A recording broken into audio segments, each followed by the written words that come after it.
बिहार की राजधानी पटना में बनी ये आलीशान कोठी जिनकी है, उन्हें जगत सेठ के नाम से जाना जाता है। खंडहर बन चुकी इस कोठी का इतिहास हम सभी को जानना चाहिए। जगत सेठ कोई व्यक्ति नहीं बल्कि एक धनी व्यापारी परिवार का नाम हुआ करता था। बंगाल समेत देश के कई शहरों में इनकी विशाल कोठियां थीं। जगत सेठ के बारे में प्रसिद्ध है कि वे मुगलों से लेकर अंग्रेजों तक को पैसा देते थे, लेकिन ये परिवार कभी भी मराठों या किसी हिंदू राजा की आर्थिक सहायता नहीं करता था। उन्हें लगता था कि अंग्रेज और इस्लामी शासक ही असली राजा हैं। इस मानसिकता का क्या परिणाम हुआ, ये उन सेकुलर हिंदुओं को अवश्य जानना चाहिए जिनके सिर से मजहबी एकता और गंगा जमनी तहजीब का भूत अभी तक नहीं उतरा है। पहले एक नजर जगत सेठ परिवार के इतिहास पर। 17वीं शताब्दी में राजस्थान के नागौर से सेठ हीरानंद साहू का परिवार पटना में आकर बस गया। उनके बेटे माणिक चंद ने व्यापार को पूरे देश में फैलाया। बंगाल के दीवान ने उन्हें पूरे राज्य में लगान वसूलने का काम दे दिया।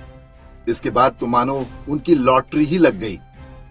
पटना के रास्ते बंगाल के पूरे व्यापार तंत्र पर एक प्रकार से जगत सेठ का आधिपत्य हो गया। उस कालखंड में जगत सेठ की संपत्ति की तुलना बैंक ऑफ इंग्लैंड से की जाती थी। हाउस ऑफ जगत सेठ के लेखक J.H. लिटिल ने जगत सेठ परिवार की तुलना विश्व विख्यात बैंकर रॉथशील्ड से की है।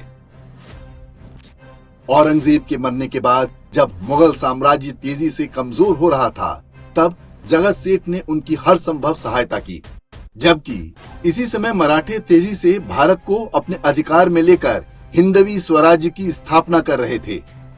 माना जाता है कि यदि मराठों के पीछे जगत सेठ जैसी फंडिंग होती तो आज भारत का इतिहास कुछ और ही होता। जगत सेठ परिवार बाद के समय में अंग्रेजों के साथ मिलकर गद्दारी करने वाले मीर जाफर का करीबी हो गया। कहते हैं कि जगत सेठ ने मीर जाफर को नवाब बनाने के लिए उस दौर में 2 करोड़ 80 लाख रुपए खर्च किए थे। वर्ष 1757 में प्लासी के युद्ध के बाद अंग्रेजों ने बंगाल पर कब्जा कर लिया और जगत सेठ घराने से ऋण के रूप में लिया धन लौटाने से मना कर दिया।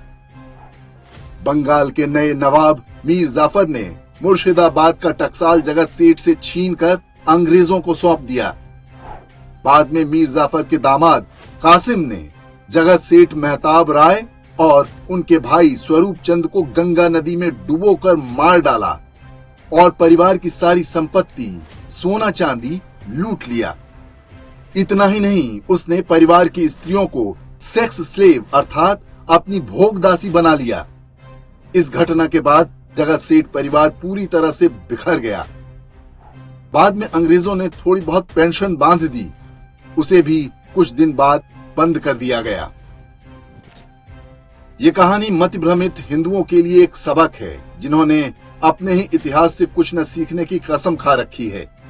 उन्हें अपने ही हिंदू शासक से हजारों शिकायतें रहती हैं, इस सीमा तक कि वे शत्रु की कठपुतली बनकर अपने लिए ही कब्र खोदनी शुरू कर देते हैं। जगत सेठ का परिवार नष्ट हो गया, लेकिन उसकी मानसिकता हिंदू समाज में आज भी कायम है। आज भी अलग अलग रूपों में हम वही काम कर रहे हैं। हम इतने आत्मघाती हैं कि अटल बिहारी वाजपेयी से नाराज होकर सोनिया गांधी को सत्ता सौंप देते हैं। नरेंद्र मोदी से नाराज हुए तो किसी भी ऐरे गैरे को लाने की बात करने लगते हैं। शहरों और गांवों में हमें कोई हिंदू एक्सटॉर्शनिस्ट बुरा लगता है, लेकिन मुख्तार अंसारी, आजम खान, अतीक अहमद जैसे गुंडों को खुशी खुशी हफ्ता देते हैं। इन सारे ही मजहबी अपराधियों के पीछे आपको किसी न किसी जगत सेठ का हाथ अवश्य मिल जाएगा। हम हिंदू एक्सटॉर्शनिस्ट को नहीं पालेंगे जो केवल कुछ पैसे ही लेगा। हम मुसलमान एक्सटॉर्शनिस्ट को पालेंगे जो पैसे लेगा, फिर हमारी महिलाएं और संपत्ति लेगा और अंत में हमारे गले भी काटेगा।